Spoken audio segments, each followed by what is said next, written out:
এটা খাওয়া শেষ হবে। ও ঠিক খান না। না না, এটা ভিডিও আমি সেন্ড করবো তো। হ্যাঁ? রেডি কি বলুন? হ্যাঁ আপনার হচ্ছে ভিডিও।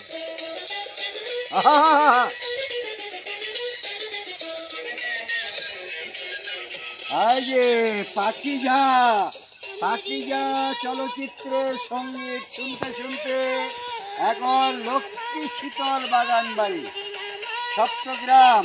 আপনাকে একটু তুলে নেই। আমার মালিককে একটু তুলে দেন হাজরাটাকে। এই যে যিনি মালিক, যিনি এটাকে এই পার্কটাকে লক্ষ্মী শীতল বাগান বাড়ি নিজের ইচ্ছায় শুধু নিজের বিনোদনের জন্য ইনি বানিয়েছিলেন। আজকে এখানে আসেন কত দূর দূরান্ত থেকে পর্যটন প্রেমীরা এখানে আসে, তারা দলবদ্ধভাবে এখানে ফিস্ট করা হয়, অর্থাৎ বনভোজন। দুইভাবে রান্নার ব্যবস্থা আছে, গ্যাস এবং কাঠ। এই বিশাল, এই পাশেই হচ্ছে সরস্বতী নদী।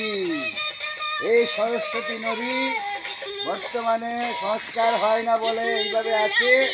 এক সময় কথা সাহিত্যিক শরৎচন্দ্র চট্টোপাধ্যায় এখানে নৌকা বিহার করতেন।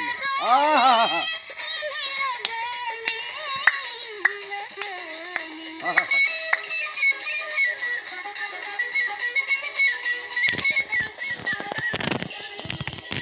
এখানে আসি অর্থাৎ অক্সিজেন নিতে আমরা আসি।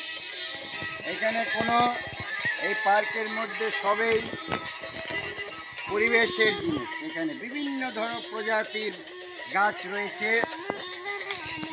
এবং ওখানে উপরে যে ঘরটা ছিল এটা জ্বরে একটু